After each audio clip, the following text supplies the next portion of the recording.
Boa noite! Boa noite! Que delícia! Estamos aqui no nosso terceiro episódio do programa De Frente com o Xuru, que é conduzido pelas guardiãs de Alma de Gaia. Eu sou a Bruna Soler, uma das guardiãs.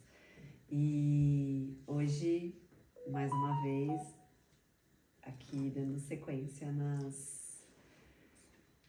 nos convidados, né? Nas pessoas queridas que a gente tem a honra de receber aqui para conversar, para trazer mais essa questão da consciência sobre a medicina do Xuru, que é quem leva aqui, honrosamente leva, o programa leva o nome. E a importância que para nós colocar esse projeto no mundo é falar sobre a capacidade que essa medicina sagrada tem de nos levar para um outro nível de consciência e de mentalidade. É uma medicina que está muito relacionada com os pensamentos, é uma medicina que trabalha no campo mental e quando você conhece ela de uma maneira respeitosa e honrosa, como de fato uma medicina sagrada e ancestral que ela é, você consegue receber muitas curas, muitas transformações, mas em especial essa expansão de consciência que nos permite falar de coisas da vida, de coisas da espiritualidade, de uma maneira muito mais profunda, exatamente. Então, eu, Bruna, tenho a honra e o prazer de estar nessa roda aqui hoje. Vou passar a palavra aqui para a Fabi, para ela falar um pouquinho. Boa noite! A gente tem se fortalecido nessa missão mesmo de trazer o sagrado dessa medicina que se perdeu, né? Muitas vezes pela deturpação que teve, né? O processo de aprendizado com ela foi se deturpando ao longo do tempo e a gente hoje tem uma fortalece muito a outra nessa coragem de trazer à tona isso, entendendo que essa medicina também precisa ser honrada como todas as outras medicinas da floresta, né? E é por isso que a gente primeiro experienciou isso de uma maneira a entender que ela é sagrada, para depois assumir que isso precisa acontecer, porque a gente entende o quanto essa medicina é curativa na questão de consciência. E já que estamos aqui em Comunidade Alma de Gaia, com mais essa missão, né, de trazer o céu na Terra, esse céu na Terra não acontece sem uma nova Terra, né? Tem que tudo ser transformado e sem uma consciência. Então, cá estamos. Vou passar para Kênia se apresentar. Eu sou Fabi Calamati. Boa noite, gente maravilhosa. Eu sou a Kênia, Kênia Bezedeira. E, claro, né, estar aqui mais uma vez, em mais um podcast com vocês. É bem especial falar de consciência, né, e trazer esse termo que a Fabi trouxe, que é esse lugar do céu na terra, né? O céu na terra ele tem que ser com muita consciência, e porque a gente tem que entender, né? A gente escolhe entender de uma forma mais leve, e a gente imagina o céu sendo leve, né? Então, para ser esse leve, a gente precisa curar esse lugar dos pensamentos, né? Então, e essa medicina, ela traz esse lugar de uma sabedoria mesmo, né? De uma limpeza, e que precisa ser reconhecida como medicina. Então, essa é uma missão mesmo, receber esse lugar, né? Para levar essa forma de medicina para o mundo, assim. É de um lugar de muita coragem, né? Muita coragem que nós temos para poder trazer esse conhecimento que a gente acredita que é muito importante para que se tenha um consumo, né? Que ele seja consciente, que ele seja orientado, né? Então é importante, sim. E esse lugar assim de estar sendo um canal para isso, né? De se colocar mesmo, que é o que a gente veio para realizar. Então vou passar a palavra aqui. Aproveita para apresentar. Exato. Já que estamos falando de coragem, né? Exato, já que estamos falando de coragem, eu vou passar a palavra para essa pessoa convidada que está aqui, maravilhosa, do nosso coração, a Manu. É um ser de muita coragem que está passando por uma transição, né? Veio morar aqui, ela ainda vai contar que muitas coisas boas para nós aqui hoje, para partilhar desse momento de trazer um pouco dessa medicina para vocês, para nós. Passa a palavra, Manu! Ai, gente, primeiramente, boa noite aos telespectadores, né, nossos amigos que estão nos assistindo, todos vocês que tiraram um tempinho, né, para estar aqui com a gente, aprendendo mais sobre esse universo das medicina, né, e que para mim é uma honra fazer parte dessa família, né, Alma de Gaia, todas vocês maravilhosas. Quando eu recebi o convite, eu não aceitei na hora, sim, porque para mim, gente, eu faço parte de vocês, né, eu nunca fui tão bem acolhida, tão amada por uma família tão maravilhosa que essas mulheres aqui, gente, essas mulheres aqui, tão força, porque vocês não estão aqui, acho que vocês devem estar sentindo daí a força que é dessas mulheres. São bruxas, magas, curandeiras, são mulheres assim que nos inspira, que para mim é uma inspiração, né, e quero me apresentar, né, me chamo Manuela Oliveira, mais conhecida como Manu Oliver, né, e tô aqui para contar um pouquinho da minha trajetória, dessas transições, que foram várias transições, né, desde do ventre da minha mãe até nesse momento, né, e vim aqui para poder falar um pouquinho. Tô honrada de hoje pela primeira vez estar consagrando essa medicina maravilhosa, já tô aqui me sentindo, né, em outro nível de consciência, que tá maravilhoso, tá trazendo uma paz, uma tranquilidade, uma serenidade, que querendo ou não, quando a gente é convidada para participar de uma entrevista, seja lá o que for, a gente fica nervosa, frio na barriga, dando aquelas borboletas aqui, né? Depois que eu consagrei a medicina, a gente nunca me sentiu uma paz, uma tranquilidade, falou, calma, né? Tá tudo certo, seja você, fala com você, e tá tudo bem, conte a sua história e, né, deixa fluir naturalmente. Então, isso vai nos trazendo essa paz. Eu falei, que medicina maravilhosa, viu, gente?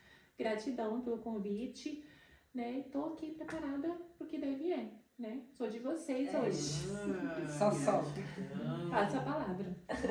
Gratidão, Manu. É uma alegria enorme ter você aqui com a gente mesmo. E quando a gente conversando e tal, e surgiu a possibilidade né, de você estar aqui com a gente. E eu falei, cara, é isso, porque as pessoas precisam ouvir essa história. Porque que é bem forte. Então, vamos pôr pra todo mundo entender que história linda. E as coisas que foram te levando a sempre, eu vou subir mais um degrau, eu vou subir mais um degrau. E não tem outra palavra para descrever isso que não seja coragem. Mas é aquela coragem nesse coração, né? O agir com o coração de verdade. Porque tem um coração pulsando e muito conectado aí, né? Então, pra gente começar a compartilhar dessa joia, conta pra gente um pouco dessa história mesmo, conta da sua história de vida, assim, né? Essas transições. Essas transições, né? Pra depois, porque acho que é um caminho, né? Uma história que dá pra construir assim mesmo desde de pequeno mesmo, sabe? Então, conta pra gente. Gente, que honra e que responsabilidade, né? Mas vamos lá. Né, eu, como já me apresentei, me chamo Manu Oliveira, né, mais conhecida como Manu Oliver, e sou uma mulher trans, né, e eu falo que na minha vida sempre aconteceu deusidências, né, olha que palavra linda. Olha que palavra linda, hein, gente? Deusidências. E Deus tá ali, né, então assim, eu sou Deus sempre esteve comigo e presente na minha vida, porque desde o ventre da minha mãe, eu já senti que, cara, eu vim nesse mundo para brilhar, para fazer acontecer, eu vou passar pelos desafios, pelas aprovações, mas eu já vi uma criança diferente, né? Então, desde muito jovem, eu já notava que era uma criança diferente, né? Que eu não era igual aos meninos, né? Eu, por ser uma mulher trans, eu gostava de brincar com as meninas, gostava do universo feminino, gostava de coisas de meninos, gostava de vestir as roupas da minha irmã, que ela tá nos assistindo, né? Ficava muito brava comigo, né? Mas assim, poxa, eu quero ser mulher, quero ser que nem você é uma inspiração. Brigava comigo, mas eu falava assim, poxa, olha o lado bom, né? Você tá sendo a minha inspiração, né? Eu sempre gostei de brincar de boneca, né? De enrolar a toalha na cabeça pra fingir que tinha cabelão, colocar pregador de roupa na orelha pra fingir que tinha brinco. E então isso eu já via que eu falava, cara, eu sou uma criança diferente, né? Eu não sou esse menininho que meu pai, mamãe tanto desejou, né? Quando o médico fala, é um menino, tá, mas aí, né? A surpresa. Eu vim pra quebrar a regra. Eu vim pra ser disruptiva em todos os sentidos, até na sexualidade, até na minha identidade de gênero, eu vim pra quebrar as regras, pra quebrar esse negócio assim que quem escolhe sou eu. Não tem esse negócio, eu sou Deus. Então Deus não faz nada errado, Deus faz tudo certo. Então, desde criança eu vi que eu era uma criança diferente, né? E meus pais também viram. Meus pais também sabem, é um filho que tem, né? Uma criança assim muito afeminada, uma criança...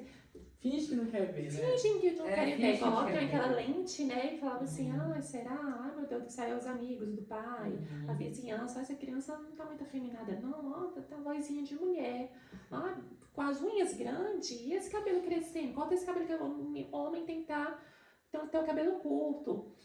E uma criança que já se sente diferente, ficar ouvindo esses pré-julgamentos, esses preconceitos, Aí que ela quer confrontar. Quer confrontar, mas ao mesmo tempo vai alimentando muito aquilo ali, né? E vai empurrando com a barriga, né? Vai tipo assim, será que eu sou um erro? Será que eu vim errada? Por que eu não posso me assumir? Por que eu não posso ser o que eu me enxergo no espelho? Né? Então, assim, eu fui uma criança, assim, muito, como é que eu posso dizer, assim, muito retraída. Né? Uma criança porque automaticamente você gerava um medo aí também, né? Exatamente. Eu sou um erro e ao mesmo tempo você tinha um medo de decepcionar mais ainda. Exatamente. Essa família. Na minha cabeça eu era uma decepção. Eu tava assim, poxa, as pessoas falam que o menino que se veste uma roupa de menina, que se comporta como menina é um erro. Então, poxa, eu sou um erro.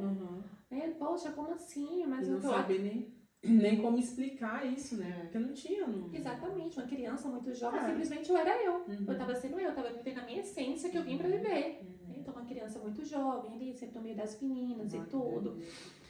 Né? E eu, sempre tentando esconder isso da família, mas por mais que a família já tava ali, já enxergava que já sentia que era uma criança diferente.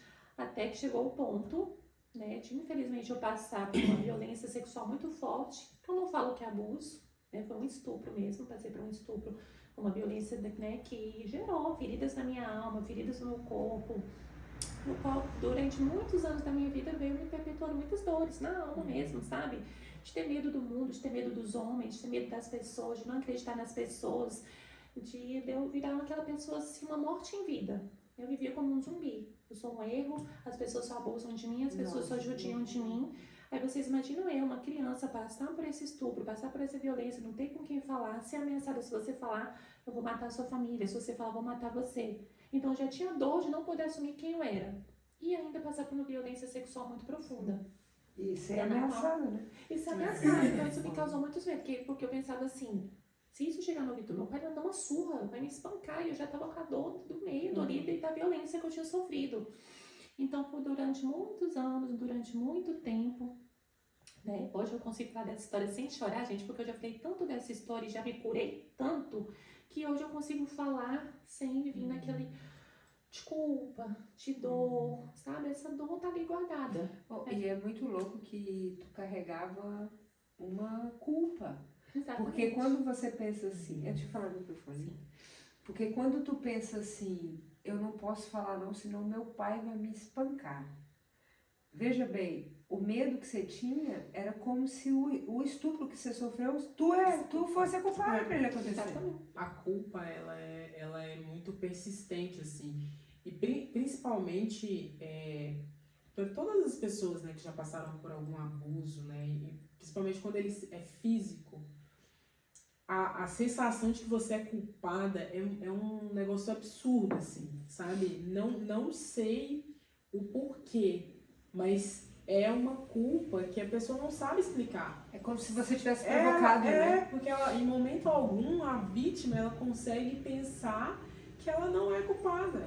Ela só... E aí, assim, no seu caso ainda, tem todo um contexto das pessoas passarem para você já estavam entendendo que eu sou um erro. Né? Olha a responsabilidade disso, assim, né? Dessa crença mesmo, assim, essa sensação de eu ser um erro e ainda lidar com essa culpa, sabe? Então, o tempo todo, a pessoa vive um universo, assim, cara... Aí ela quer esconder, né? Exato. Exatamente. Então, voltando lá no... Desculpa. Eu fui uma criança, assim, então, de muitos traumas, né? De muitos medos. E fui guardando tudo isso pra mim. Eu era uma criança que sofria muito bullying na escola por ser afeminada demais. Eu era uma criança que sofria preconceito na escola por conta que fazia cocô na roupa. Por conta dessa violência sexual que eu sofri. Então, eu tive durante muitos anos ali, cara, ter Deus na minha vida. Por isso que eu falo que desde a minha infância, desde quando eu nasci, do ventre da minha mãe, Deus sempre esteve comigo a todo momento. Porque a vontade de desistir da vida foi por muitas, diversas vezes. Eu era uma pessoa suicida, uma morte em vida, eu era uma pessoa depressiva, né, com a depressão assim cara, pra que eu existo? Pra que Deus me trouxe no mundo? Que foi que começou esses abusos? Que você começou a sentir essa vontade de sumir? Olha, a violência sexual que eu sofri foi 8 para 9 anos. Eu era muito jovem. Desde 8 anos você vivia um processo depressivo. Exatamente. Então, eu fui uma criança muito depressiva. Né? Eu ficava, depois que eu passei pela violência, fiquei passando por esses problemas na escola, de fazer cocô na roupa. E era constante isso? Constante. Tipo, então foi eu falo assim, a violência que você passou... Uma única vez. E aí e desde então você começou a fazer... Exatamente. Como foi muito brutal, muito violenta, isso daí acarretou...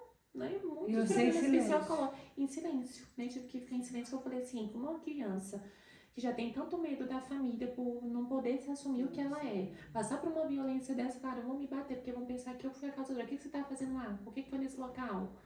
Né? Que foram, não gosto nem de usar, foram 2 pedreiros, né? Próximo da casa que trabalhávamos, né? Nada contra os pedreiros, gente, que a gente não gosta nem de falar a profissão, que a gente fica pensando assim, nossa, né? Foram aqueles seres humanos ali. Né? Eles foram malvados comigo, eles que fizeram essa violência comigo, né? Então, assim, durante muito tempo da minha vida, eu fiquei guardando isso pra mim, sofrendo com as consequências de guardar uma coisa tão violenta, tão brutal, pra mim não ter com quem falar. Com quem vai falar uma coisa tão séria dessa? É um medo. Então, eu fui uma criança muito traumática. Eu lembro que eu ficava dentro de casa, eu tinha muito mania de ficar presa dentro do banheiro. Eu me trancava no banheiro e ficava quebrando os pentes. Eu ficava quebrando as coisas dentro do banheiro, aí as pessoas ficavam lá na janelinha, assim, tentando espiar, pensando que eu era uma pessoa perturbada da cabeça, então as pessoas pensavam que eu era uma pessoa, assim, de uma especialidade. Assim, e era tudo processo depressivo que foi acarretado. Exatamente. Dessa repressão. Exatamente, então eu ficava quebrando na parede, escondendo a raiva do que eu tinha sofrido, né? Então, assim, foi durante muito tempo eu passando por essas situações, mas eu sempre coloquei assim dentro de mim, cara, por que eu passei por isso? Por que eu? Porque será que eu vim no mundo só eu para sofrer? Eu já não sou igual aos outros meninos. Se eu assumir o que eu sou, minha família pode me abandonar, né? Aí por causa do que eu sou, eu sofri um estupro. Então eu ficava nesse loop louco, de culpa, de sentimento, de trauma, sabe? E o tempo foi se passando. E por mais que o tempo foi se passando, eu cheguei na adolescência e tudo, eu sempre nunca mudava. A vontade de ser mulher, se comportando como mulher, agindo como mulher, com a alma de mulher, com a essência, porque era a minha essência. Né? Então eu falei assim, cara, eu quero ser uma mulher. Não é errado, gente, porque não é possível. Eu acredito que Deus não faz nada errado. E isso não sai de mim, esse desejo, essa vontade de ficar perto dos meninos, assim, né? De sentir atração pelos meninos e não pelas meninas, de querer estar no universo feminino, vestir roupa de mulher, brincar com as mulheres. Engraçado, olha como são as coisas. Nos meus aniversários de criança, todo menino quer ganhar um carrinho, uma bicicleta, uma bola, uma roupa masculina. Eu ganhava, eu ficava revoltada. Aí eu ia pedir pro meu pai, gente, uma hora ele vai assistir esse vídeo. Falei, pai, eu sou fã da Britney Spears. Compra o CD da Britney Spears pra mim e da Thalia, porque na época era aquela Maria do Bairro. Eu era apaixonada, gente, eu já assisti aquela novela umas 300 vezes. Maria do Bairro é muito coisa de menina, né, velho? Muito, gente, esse podcast aqui, quem estiver assistindo esse podcast, por favor, marca a Thalia, que meu sonho é conhecer a Thalia. A Thalia pra mim é uma inspiração, ela foi do lixo ao luxo, na novela, então também fui do lixo e tô chegando ao luxo. Então, assim, gente, meu sonho.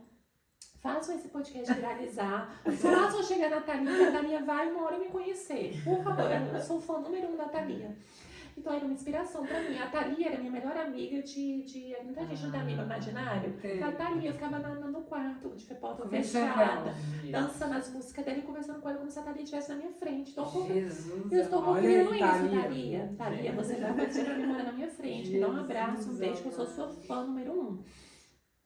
E eu ficava pedindo pro meu pai, me dá o CD da Thalia, que ela tinha um CD dela na época da novela, né? Além de atriz, é uma excelente cantora, e a Britney Spears. E meu pai me dava. Eu fico pensando, qual é o pai que vai ver um filho, um menino, pedindo o CD da Britney Spears? A gente nada contra. Mas assim, né, os homens É um costumam pai que pedir. ama muito. É um pai que ama muito, no fundo já amava, mas ao mesmo tempo ficava assim sem entender. E quando Tapava os olhos pra não ver o que ele não queria. exatamente, engraçado.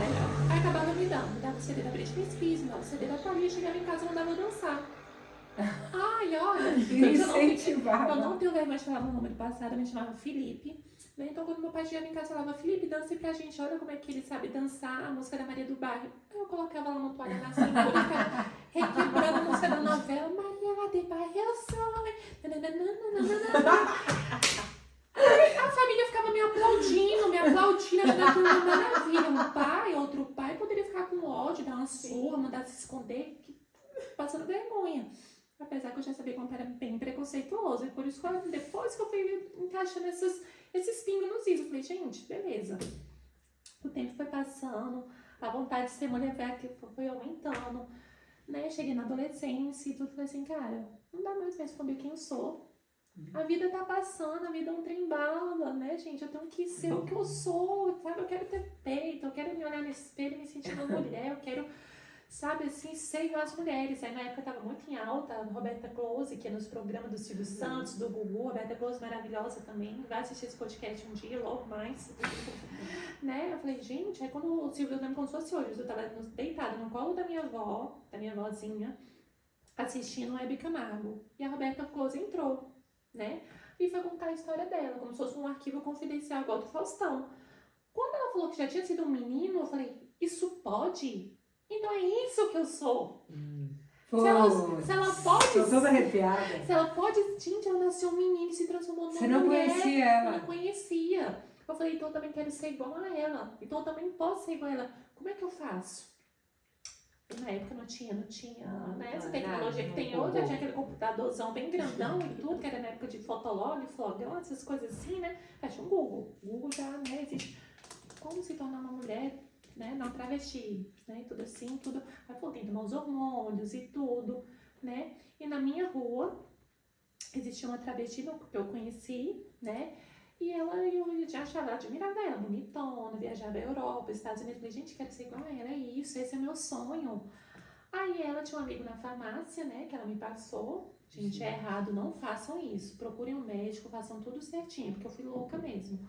Não, você não tinha abertura pra fazer de outra forma. Não tinha abertura pra fazer de outra forma. Naquela minha época, gente, eu tenho 35 anos. Tenho a carinha de 18, mas eu tenho 35 anos. Então isso é o quê? 20 e tantos anos atrás, eu novinha e tudo, tomava hormônios escondidos.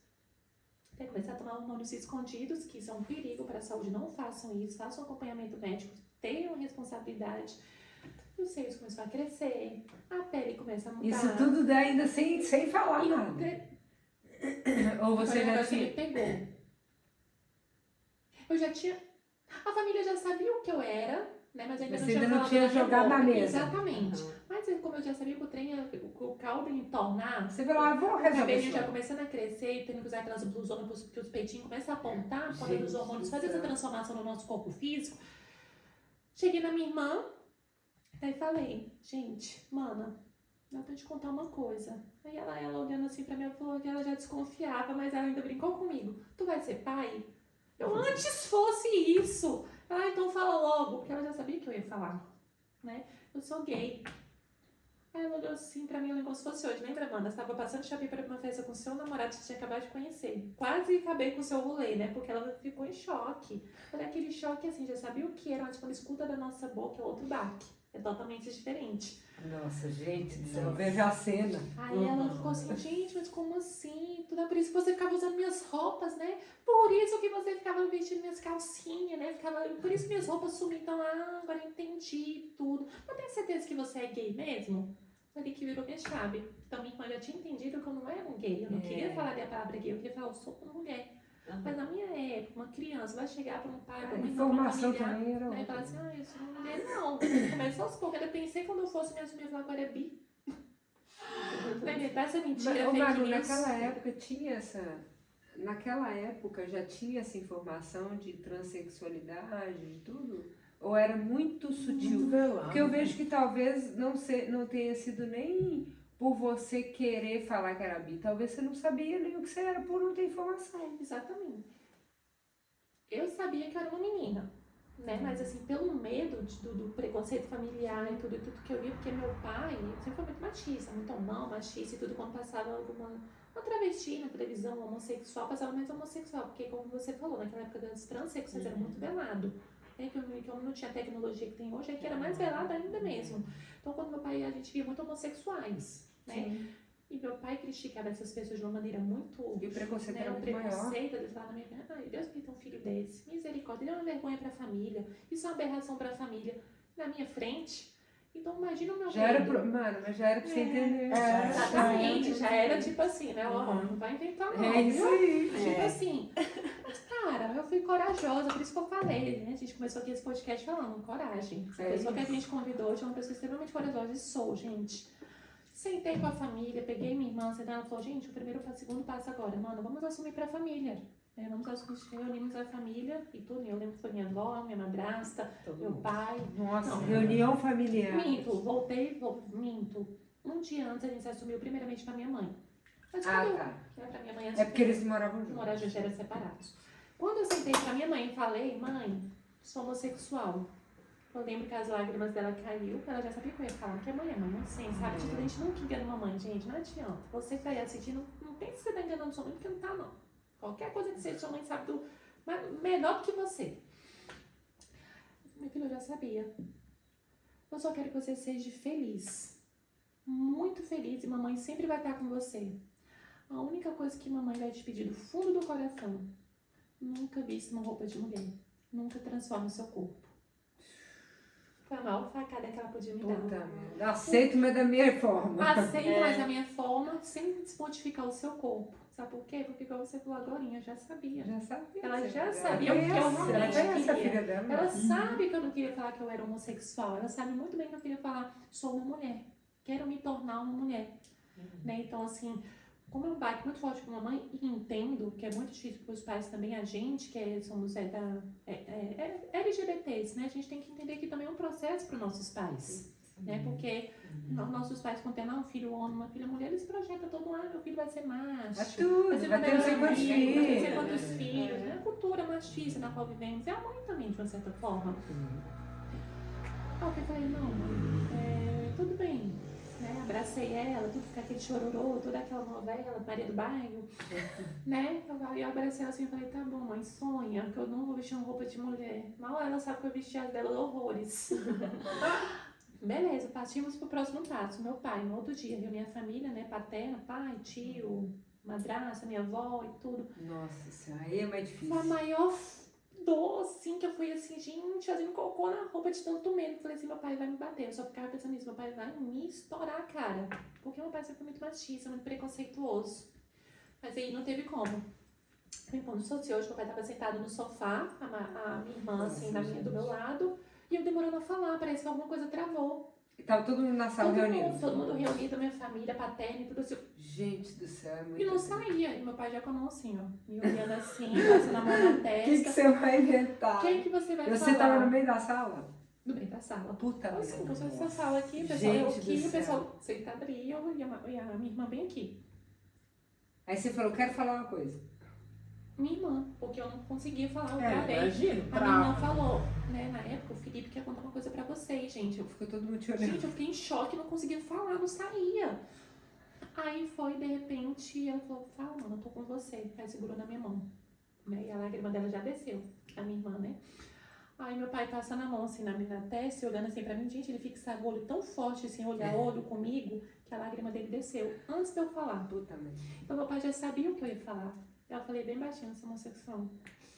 Aí a minha irmã, fala alto, eu sou homossexual. Aí começou a chorar, minha avó chorando de um lado, meu pai chorando do outro. Igual tia. Isso aí é Maria do Bairro pra mim. Foi, gente, uma cena de novela. Né? E eu só fiquei esperando o tapa, a sandáliada, o cinto, meu pai tirar o xingamento. Eu simplesmente, meu pai baixou a cabeça, ficou assim, passando a mão na testa, assim, tudo assim. E eu lembro que as lágrimas desciam. Aí eu também comecei a chorar, óbvio. Né? Mas ele não teve reação, meu pai ficou em choque. Não me xingou, não gritou, não me bateu. Ele disse, eu simplesmente só cheguei assim perto dele e falei, pai, pode me dar um abraço? Eu lembro que ele me deu um abraço assim, bem seco. Virou o rosto assim, me abraçou e por ali mesmo saiu. E nessa época eu ainda morava com ele. Né? Mas eu já tinha arrumado minhas coisas e já estava nas minhas coisas tudo na casa da minha mãe, porque eu já sabia que meu pai ia me expulsar de casa. Né? Ele não falou nada, mas para uma boa entendedora, ali tinha se encerrado uma relação de pai durante muitos anos. Né? Então ali eu falei, é eu comigo mesma. E se eu quero ser o que eu sou, vai ter que ser com as minhas próprias pernas. Sim. Minha mãe é muito humilde, né? Eu uma mulher da roça, muito batalhadora, não tinha a menor condição de me criar. Eu ainda ali de menor e tudo, e sabia que eu queria ser uma mulher. E já via as pessoas que eu ia conhecendo, né, as transexuais, sofrendo muito preconceito. E eu tinha um pré-julgamento, eu falava assim, gente, a maioria das travestis transexuais se prostituem. Que coisa feia, ficar se deitando com homens que nem conhece, ficar tendo a ponto de se prostituir para comer. Até que eu tive que ir pra rua, procurar emprego, bater de porta em porta, e tudo foi me negado. A partir do momento que as pessoas viram que eu estava em transformação. Então eu sofri na pele do preconceito. Então eu tinha 3 opções. Ou eu me matava, ou eu roubava, ou eu me prostituía. Jamais eu ia me matar, porque eu já sabia que Deus tinha um propósito muito grande na minha vida desde pequena. Jamais eu ia roubar por conta do meu caráter, não tiro nada de ninguém. E terceiro, é o que te restava. É o que me restava, a prostituição. E se eu estou fazendo algo mal, eu estou fazendo mal a mim mesma. Não estou fazendo mal a ninguém. Então eu tive que ir para as ruas me prostituir. Então durante muitos anos, né, me prostituir, para mim poder me alimentar, realizar os meus sonhos, as minhas cirurgias plásticas, me manter, porque não é barato, né, você transformar o seu corpo, fazer toda essa transição é muito caro, requer muito dinheiro, né, então eu tive que ir no mundo da prostituição, e nesse mundo da prostituição conheci todo tipo de gente, pessoas horríveis, assassinos, psicopatas, todo tipo de gente, cafetinas. Então desde cedo, a minha faculdade de vida, eu digo, foi a prostituição. Me arrependo? Não posso dizer que me arrependo, porque essa história me tornou a mulher forte, resiliente e corajosa que eu sou. Faria novamente? Peço a Deus que não. Porque as pessoas falam, vida fácil, então vai lá fazer. Né? Não é uma vida fácil, é uma vida rápida. Nossa. É um dinheiro rápido, mas é uma vida muito difícil. Vi amigas minhas morrerem, vi amigas minhas apanharem. Eu já apanhei na mão de cafetina, na mão de travestis. Né? Passei por uns maus bocados no mundo obscuro que é a prostituição. Não é vida fácil, gente. Não julguem quem está nessa vida. Muito pelo contrário, acolham, respeitem e se coloquem no lugar. Motivo, né? Tudo tem um motivo, muito, sabe? E eu digo, infelizmente, eu digo aqui, eu estava conversando isso até com um amigo hoje, que ele vai assistir também. A maioria das minhas amigas da minha época não existem mais, foram embora. Muitas morreram, muitas foram assassinadas, muitas se mataram porque não aguentaram todo o preconceito familiar, social e tiraram a própria vida. Tem muito suicídio, né? Muito suicídio no nosso meio, porque também suicídios, assassinato, transfobias e o uso discriminado de hormônios que acaba acarretando doenças no nosso corpo. E, né, então, assim, a taxa de mortalidade transexual é muito grande. A maioria das transexuais conseguem viver até no máximo 35 anos. Nossa, muito. Nossa. Isso é muito pouco, isso é muito triste. Eu tô com 35, gente, por favor. Não, você já não tá mais... Deixa eu te fazer uma pergunta. Já tá mais sensato. Com qual idade que tu começou na vida da prostituição, assim? Que você entendeu que eu preciso fazer alguma coisa por mim, que minha mãe não vai ter como. Não tem como pra nós duas. Foi assim que foi por 17 para os 18 anos, eu ainda era de menor. Você morava na sua mãe ainda? Sim, fui pra minha mãe, né? Mas infelizmente ela sabe disso, né? Ela teve eu tentei esconder durante muitos anos da família, mas não tem como, né? Minha mãe desconfiava e tudo, eu falava que eu trabalhava em salão de beleza e tudo mentira. Você morava com ela? Morava com ela, né? E nesse meio tempo, conheci meu primeiro esposo, né, que, né, a gente se conheceu nesse meio louco dessa vida aí, e aceitou quem eu era. Ele sabia o que eu fazia e falava, vem pra minha casa. Você que eu passo o dia trabalhando lá, você pode fazer o que você quiser. Eu vou te respeitar, eu te amo tanto que eu vou respeitar a sua vida, o que você faz. Então, foi pra onde eu passei pra dentro da casa dele, atendia os clientes lá, e eu falava assim, gente, não é essa vida que eu quero pra mim. Eu não estou feliz nessa vida da prostituição.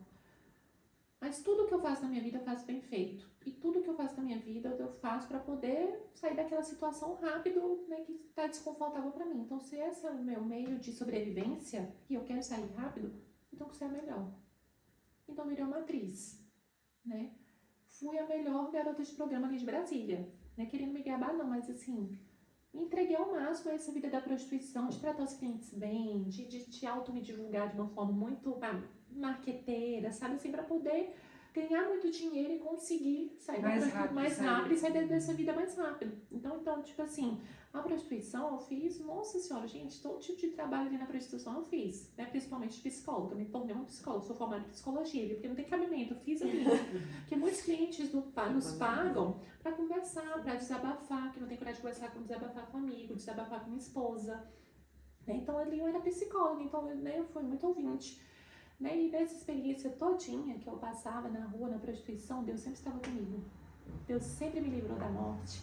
Deus sempre me livrou, sabe, do mal que é a rua. Que a rua nos oferece muitas coisas assim, gente, homéricas, coisas assim, horrorosas mesmo. Né? E eu sempre fui uma pessoa muito religiosa. Naquela época eu era muito assim, eu era católica, fui criada na igreja católica e tudo, então até na rua, quando eu tava ali me prostituindo, eu enrolava o terço na minha mão, eu ficava ali rezando o terço, enquanto as outras ficavam rindo da minha cara, falando que eu era careta, que nossa, tia, não rezando o terço. Mas já era uma maneira de me blindar, de estar conectada com o divino. Né? E eu vi muitas amigas minhas, né, passando por várias situações e nunca aconteceu mal. Realmente já passei por coisas difíceis na prostituição, já. Mas Deus sempre esteve me livrando de todo mal. Sou limpa, nunca peguei uma doença sexualmente transmissível, nunca fui morta, tô aqui viva para contar minha história e contar a história de muitas outras que infelizmente não podem estar mais aqui. Né? Então, assim, foi nesse mundo da prostituição que a espiritualidade sempre estava me falando que tinha algo para mim, que eu era tipo, um porta-voz para muitas que se foram. Né? Eu até brinco que eu sou uma ancestrava. Ai, muito bom isso. Eu sou uma ancestral, eu tô sendo voz pra muita, apesar da pouca idade, ainda que eu tô 35 anos, eu tô falando por muitas que não estão aqui, por muitas que foram, né, antes de mim, né, e que não puderam mais estar aqui para poder nos ajudar a contar realmente, né, botar à frente nesse mundo doido que tanto nos mata, né, mas eu tô aqui firme e forte para realmente com um propósito espiritual para nossa vida. E Manu, foi nessa época da sua vida que você se conectou mais com a espiritualidade? Você contou pra gente que Deus sempre esteve presente na sua vida, mas você foi buscar autoconhecimento e entender sobre esse universo nessa época? Como foi?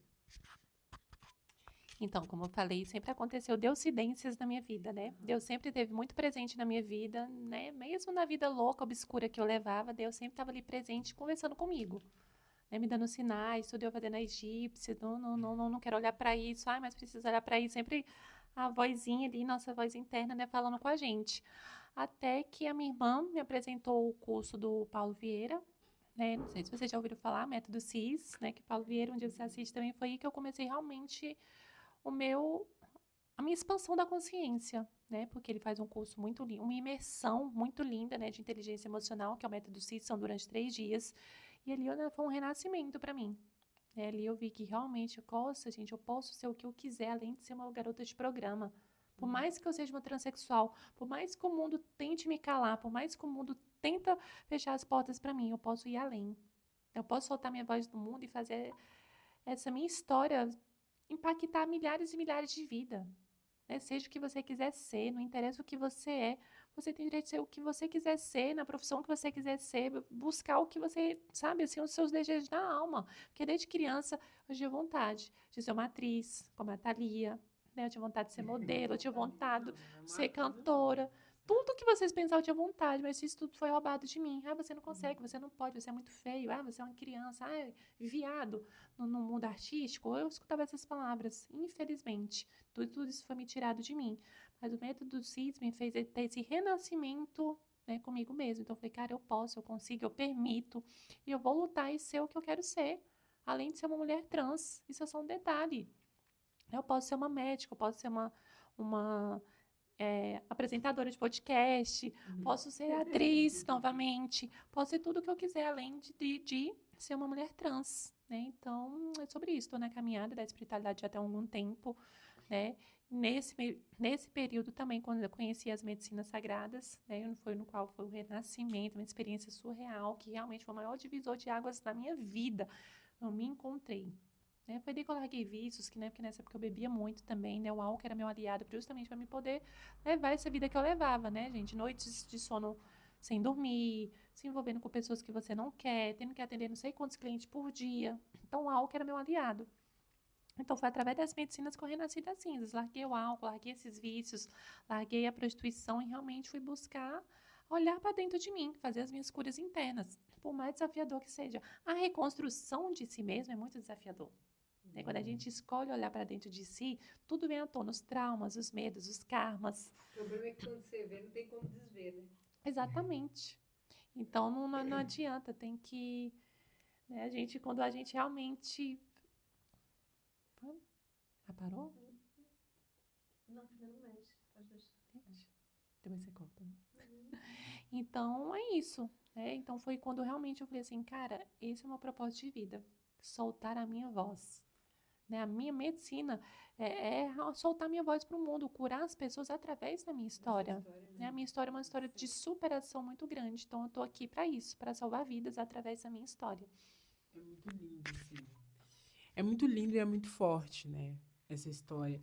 E o que me chama mais atenção em você é que você traz a tua história não nesse lugar de vítima, né? E é interessante isso, assim. É um lugar que pelo que você traz, você encontrou ali um equilíbrio. Mesmo, assim, porque a tua história te levaria para um outro lugar de vítima total, assim. Né? E como que foi para você esse lugar, assim, de virar essa chavinha aí dentro, porque dentro do autoconhecimento, né? Acredito que nesse lugar dessa busca interior, né? Que a gente fala muito, né? Então, como que é isso? Como que você encontrou esse equilíbrio entre, olha, cara, essa é a vida, então bem-vinda, e eu vou viver ela, dar o meu melhor e fazer acontecer. Conta como é que foi isso. Aqui Nossa, excelente pergunta, viu? Arrasou. Aqui no começo do podcast, quando a gente estava falando que quando eu passei por aqueles, né, pelos abusos, por tudo que eu passei na minha vida, eu me colocava nesse lugar. Por que isso comigo? Por que só comigo? Será que eu vim errado? Por que eu existo? Só que essas coisas maldosas só acontecem comigo. Depois que eu tive essa viradinha de chave, foi justamente quando eu fiz o método CIS. Né, que tudo vem à tona e sair da vítima. E falei assim, cara, eu nunca fui vítima. Claro, né, de uma certa forma, sim, na mão do outro. Mas eu falei assim, cara, eu precisei passar por isso, por conta disso, né?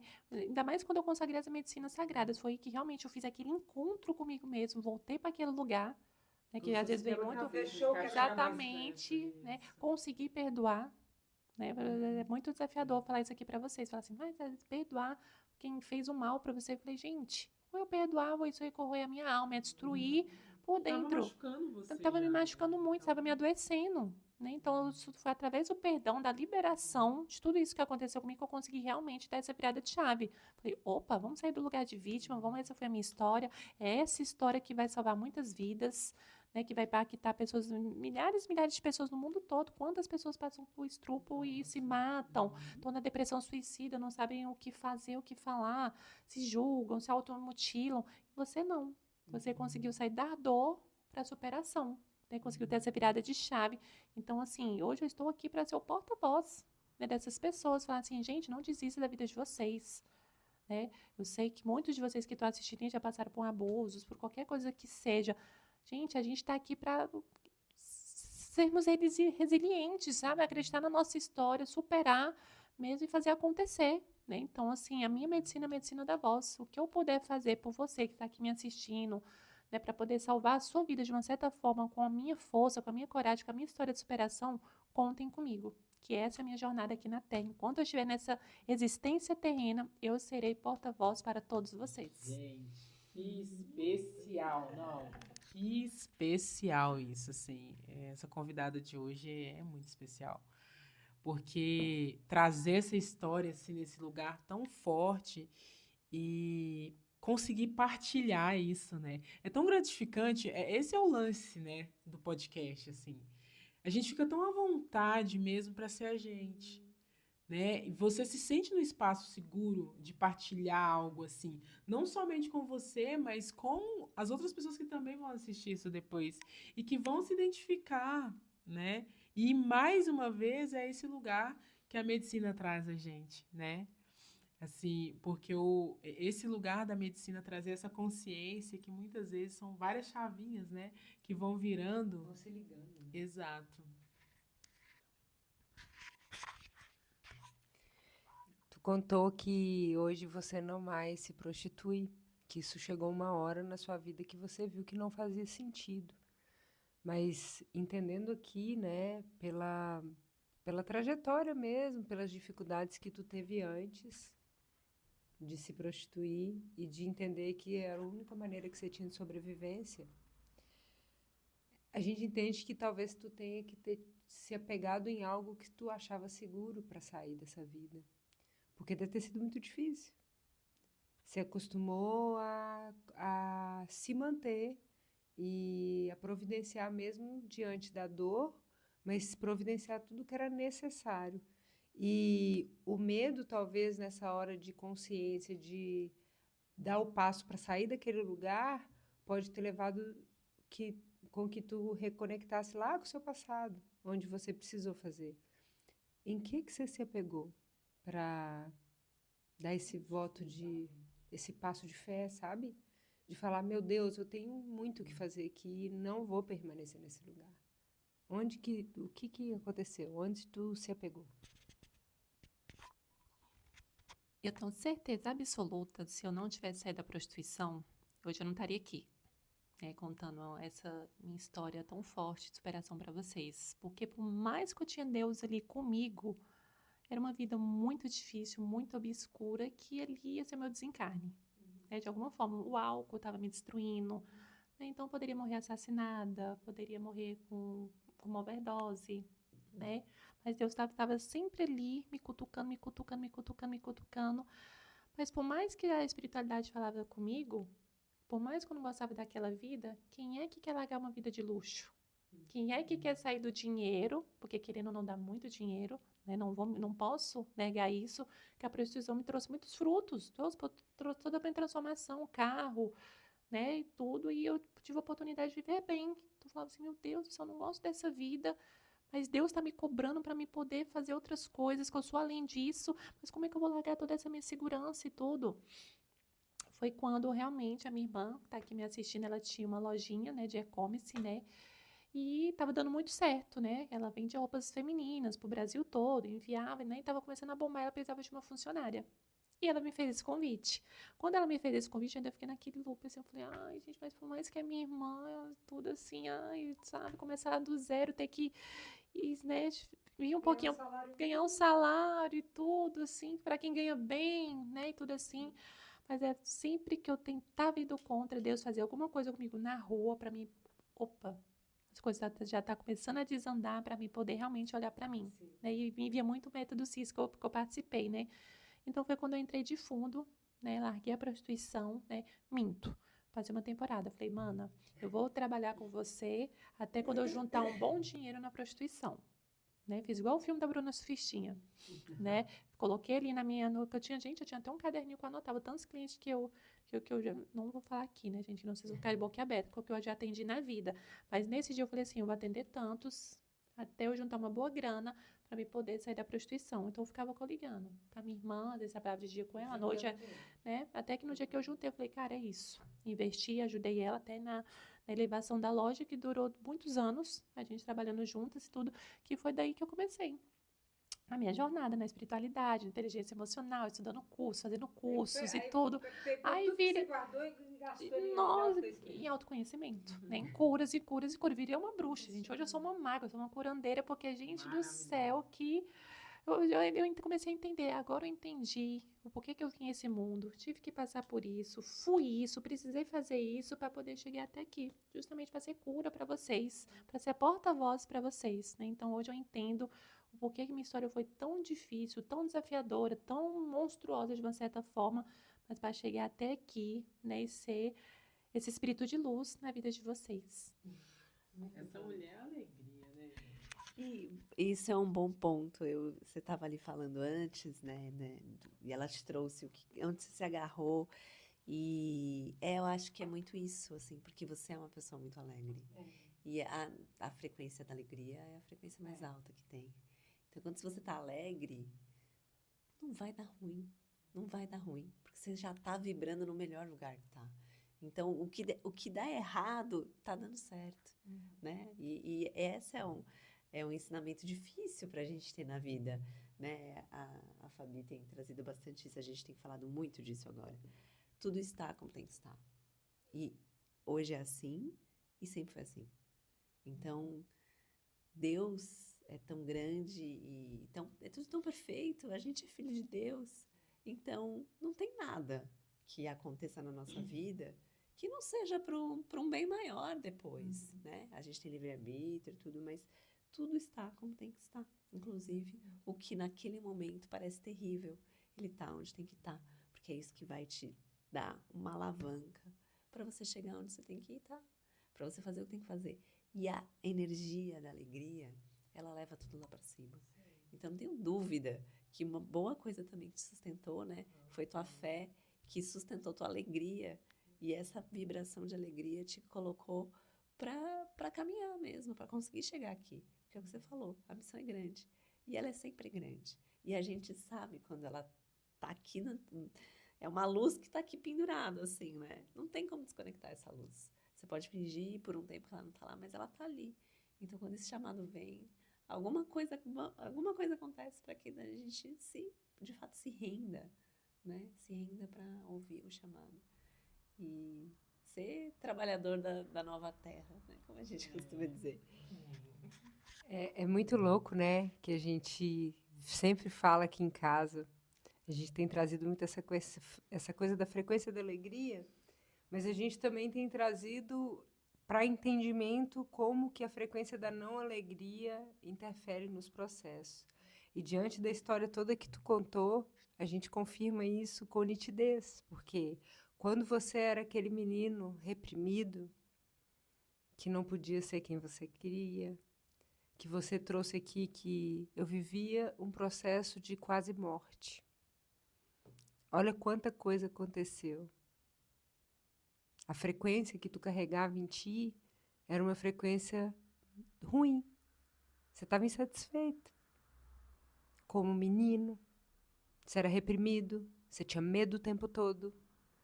Você tinha vários medos, você tinha insegurança de ser você e insatisfação de não poder ser exatamente como tu queria. E olha quantas coisas foram acontecendo que te machucaram, até que você chegasse aos 17 anos, no estado de quase morte, para dar o grito de liberdade. E a partir daí, tu começa a trazer a alegria de volta para sua vida. E mesmo que todos nós vivemos aos trancos e barrancos muitas coisas, aprendizados, obstáculos, né? Quando tu instala de novo a frequência da alegria na sua vida, as coisas começaram a modificar. E mesmo dentro da prostituição, que é um processo que é complicado, eu acredito, você trouxe aí, exaltando isso muito, o que você fez ao invés de ir para a dor, tipo, mesmo que você fala que você só saiu do papel de vítima depois, dentro da sua profissão, qual que foi a primeira bandeira que você segurou? Eu vou ser a melhor aqui. Eu estou toda arrepiada, inclusive, nesse momento. Eu vou ser a melhor aqui. Automaticamente, você instalou a frequência da alegria dentro do seu servir, velho. Independente de qual seja ele. E olha quanta coisa foi acontecendo. Então, a proteção de Deus que você relata que sempre teve, muito provavelmente, era porque a sua frequência estava te aproximando dele.